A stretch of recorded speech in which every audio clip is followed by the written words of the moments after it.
berjumpa kembali dalam kasih Tuhan. Kita sungguh mengucap syukur kepada Tuhan karena kebaikan Tuhan, pemeliharaan Tuhan, dan pertolongan Tuhan selama 1 minggu yang telah kita lewati.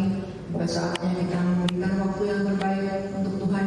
Mari kita siapkan hati kita untuk beribadah kepada Tuhan, mencari wajah Tuhan. Biarlah kita semua boleh datang ke hadirat Tuhan dengan sungguh-sungguh, dengan kasih yang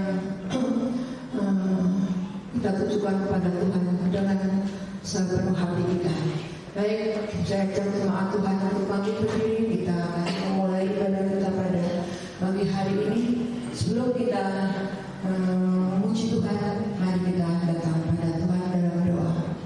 Bapa di dalam surga, sungguh Tuhan kami mengucap syukur kepada-Mu Tuhan. Engkau baik dan sangat baik bagi kami.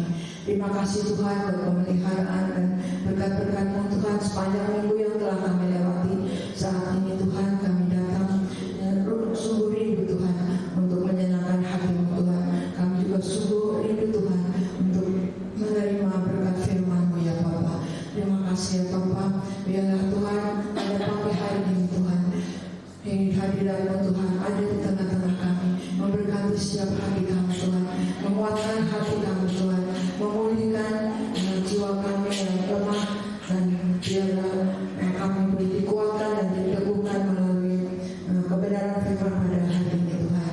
Terima kasih ya Bapa. Juga kami menyerahkan Tuhan acara penyerahan anak pada pagi hari ini. Ya Tuhan juga memberkati acara demi acara dapat berjalan dengan baik seturut dengan rencana dan kehendak-Mu Tuhan. Bapa di surga, mungkin ada jemaat Tuhan yang masih dalam perjalanan. Kiranya Tuhan tolong percepat langkah mereka untuk bersama-sama dengan kami memuji dan memuliakan Engkau Tuhan. Terima kasih ya Bapa. Kami bersatu hati Tuhan dan kuasa-kuasa kegelapan yang tidak mencuri sukacita kami. Kami tolak, kami patahkannya dalam nama Tuhan Yesus Kristus. Juga kami menolak semua virus-virus keluar dari ruangan ini, bahkan dari hidup kami Tuhan.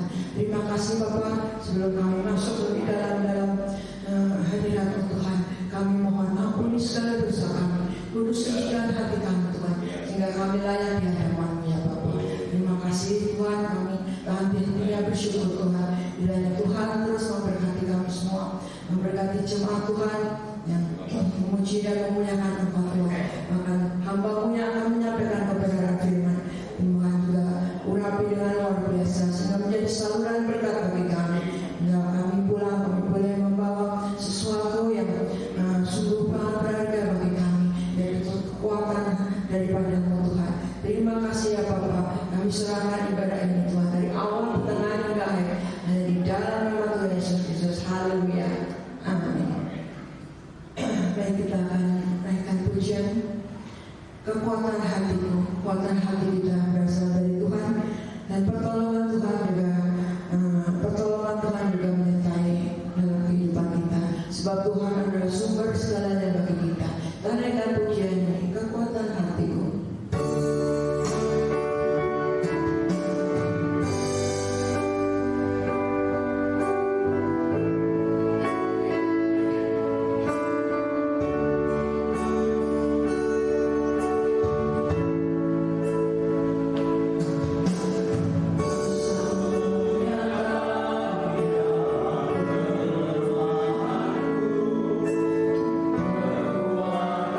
Oh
menolong kami.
Shalom Bapak Ibu, saudaraku yang dikasihi Tuhan. Senang kami dapat menyapa seluruh jemaat Tuhan dalam ibadah online minggu ini.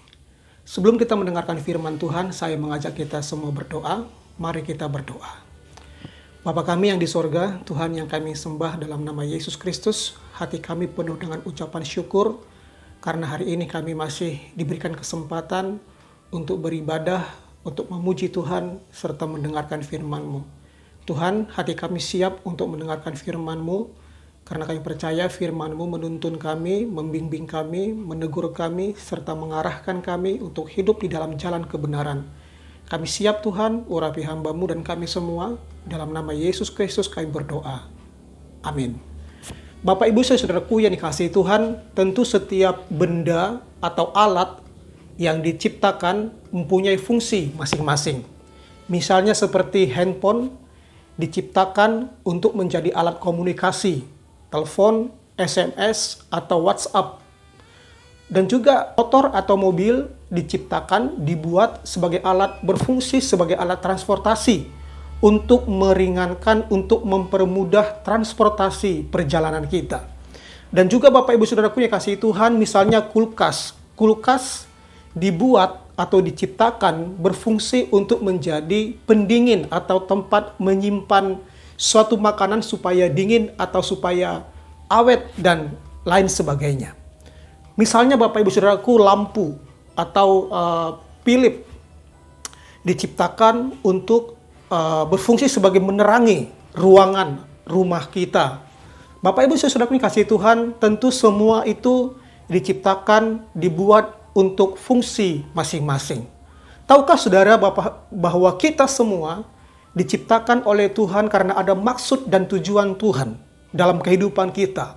Ada fungsi yang harus kita lakukan di dalam kehidupan kita.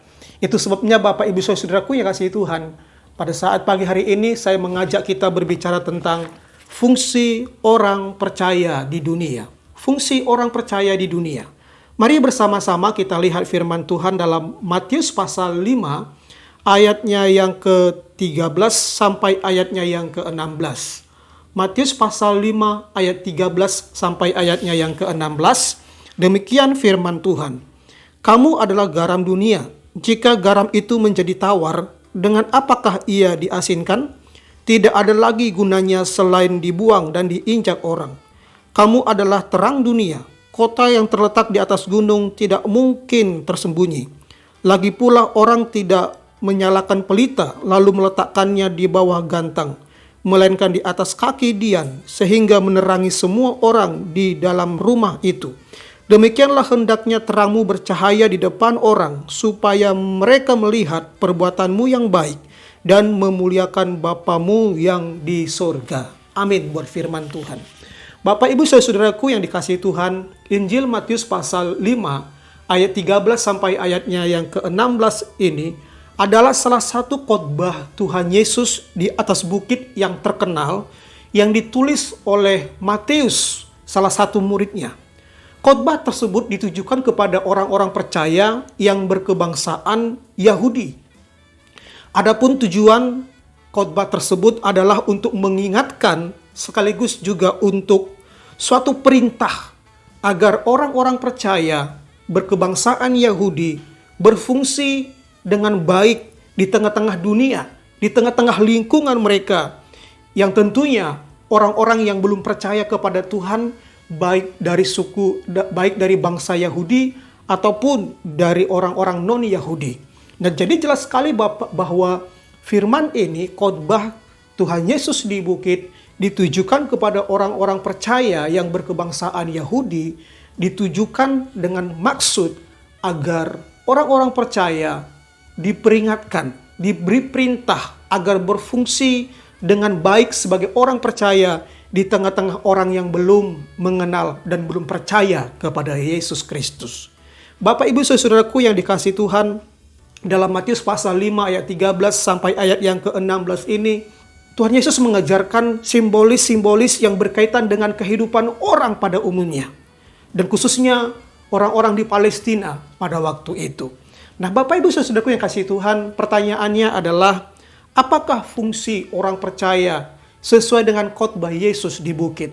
Apa fungsi kita sebagai orang percaya sesuai dengan apa yang diajarkan oleh Tuhan Yesus? Yang pertama, Bapak Ibu Saudaraku, kita melihat di dalam ayatnya yang ke-13, firman Tuhan berkata, "Kamu adalah garam dunia.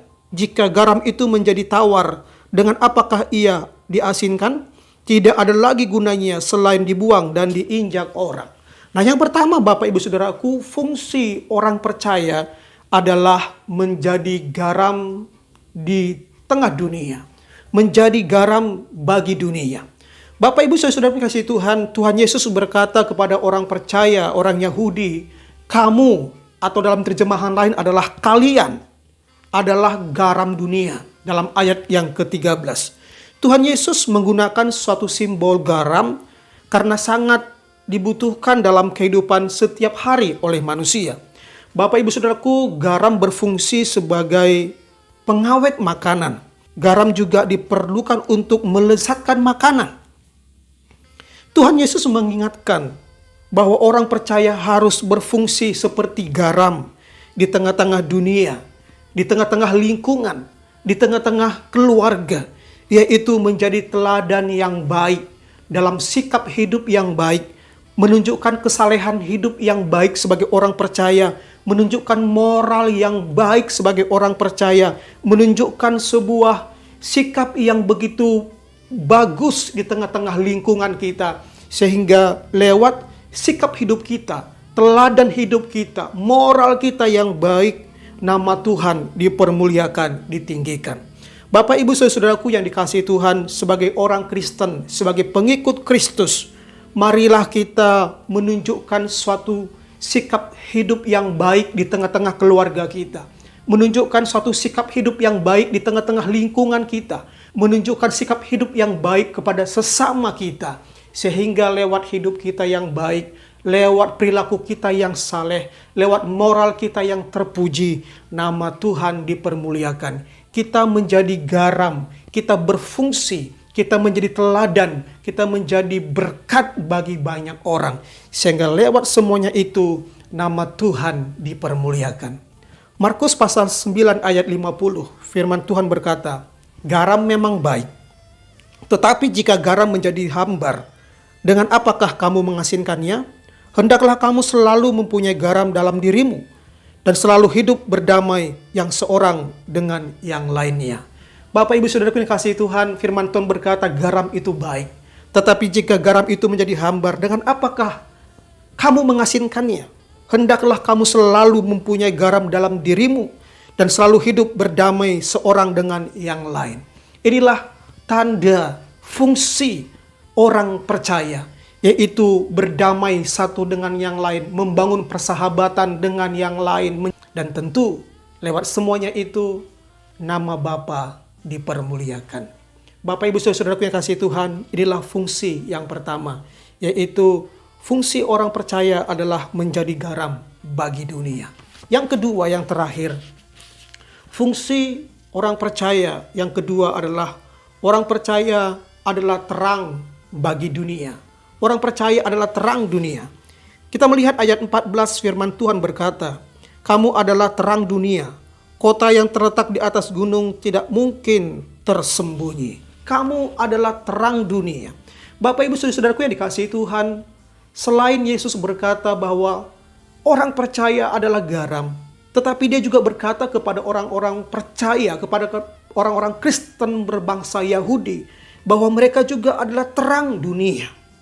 Harapan Tuhan Yesus adalah agar orang percaya terangnya bercahaya, terangnya bersinar di depan orang banyak, supaya orang banyak, supaya orang yang belum percaya kepada Yesus, mereka melihat perbuatan kita yang baik dan memuliakan Bapa yang di sorga. Dalam ayatnya yang ke-16, orang percaya secara positif berfungsi sebagai penerang di dalam dunia yang gelap, karena orang percaya memiliki Kristus yang adalah terang dunia. Yohanes 8 ayat 12 firman Tuhan berkata, "Maka Yesus berkata pula kepada orang banyak katanya, Akulah terang dunia, barang siapa mengikut aku, ia tidak akan berjalan dalam kegelapan, melainkan ia akan mempunyai terang hidup. Jelas sekali Yesus berkata, barang siapa mengikut dia, tidak lagi berjalan di dalam kegelapan, karena Yesus menerangi setiap langkah dan kehidupannya. Bapak, Ibu, saudaraku yang dikasihi Tuhan, kalau kita melihat kondisi zaman saat ini begitu semakin jahat dan mengkhawatirkan, korupsi merajalela, bahkan ada juga orang Kristen yang korupsi. Kita melihat Bapak Ibu Saudaraku, okultisme, penyembahan berhala, perdukunan begitu luar biasa. Bahkan banyak juga orang Kristen juga pergi berdukun, okultisme, penyembahan berhala dan lain sebagainya. Itu sebabnya Bapak Ibu Saudaraku yang dikasihi Tuhan, kita sebagai anak-anak Tuhan, sebagai orang Kristen, marilah kita menerangi dunia ini yang sedang dunia dalam kegelapan ini. Jika ada orang korupsi dan ingin mengajak kita untuk korupsi, kita tidak mau dan menolaknya.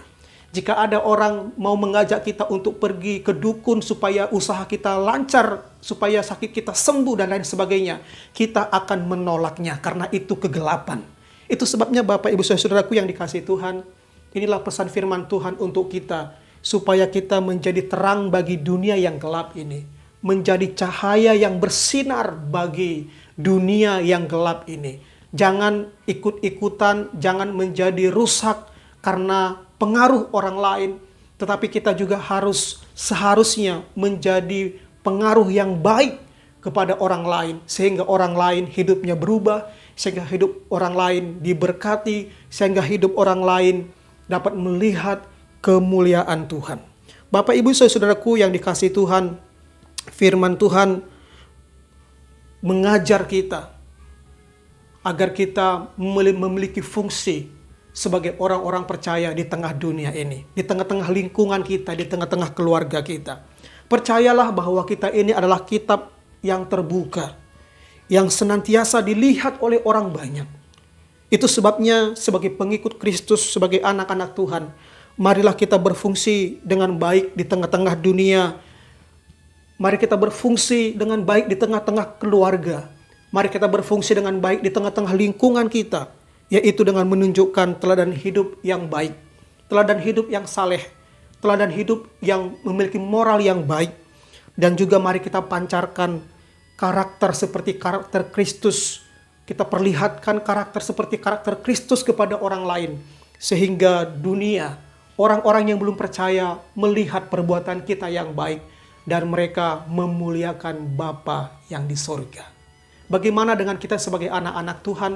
Sudahkah kita menjadi teladan yang baik di tengah-tengah lingkungan kita, di tengah-tengah pergaulan kita? Sudahkah kita dapat menjadi terang bagi orang-orang yang berbuat kejahatan, berbuat dosa?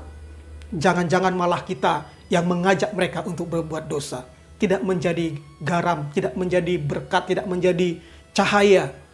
Itu sebabnya Bapak, Ibu, saudaraku yang dikasihi Tuhan, marilah kita berfungsi dengan baik, seperti yang diajarkan oleh Tuhan Yesus dalam firman Tuhan ini. Kita adalah garam dunia. Kita adalah terang dunia. Kiranya firman Tuhan menjadi berkat untuk kita.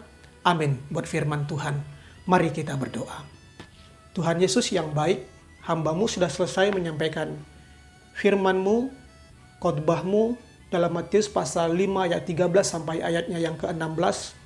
Engkau mengajarkan kami agar kami menjadi orang-orang Kristen yang berfungsi di tengah-tengah dunia ini, di tengah-tengah masyarakat pada umumnya, agar kami menjadi garam, dapat menjadi teladan yang baik, dapat menjadi pengaruh yang baik, sehingga lewat hidup kami Tuhan, nama Tuhan dipermuliakan.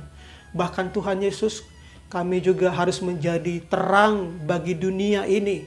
Di mana ada kegelapan, biarlah kami datang ke sana sehingga terang Tuhan mengusir kegelapan itu. Kami boleh menjadi pengaruh yang baik, mempengaruhi yang baik, mempengaruhi hal-hal yang positif kepada banyak orang. Sehingga lewat perbuatan hidup kami yang baik, nama Tuhan, nama Yesus dipermuliakan dan orang menjadi percaya kepada Tuhan. Hamba-Mu sudah selesai menyampaikan isi hati-Mu. Berkati semua jemaat-Mu yang mendengarkannya ya Tuhan. Dimanapun mereka berada saat ini, memberkati keluarga mereka, memberkati pekerjaan mereka, memberkati pendidikan mereka, bahkan mereka yang sakit disembuhkan oleh Tuhan, yang berbeban berat ditolong oleh Tuhan. Dan biarlah Tuhan iman kami semakin hari semakin bertumbuh dan semakin dewasa. Terima kasih Bapa, kami telah mengakhiri ibadah kami pada saat pagi hari ini. Kiranya damai sejahtera yang datang daripada Tuhan, cinta kasih dari Yesus Kristus, dan persekutuan lewat Roh Kudus memberkati kita hari ini sampai selama-lamanya. Amin. Ibadah kita sudah selesai. Tuhan Yesus memberkati.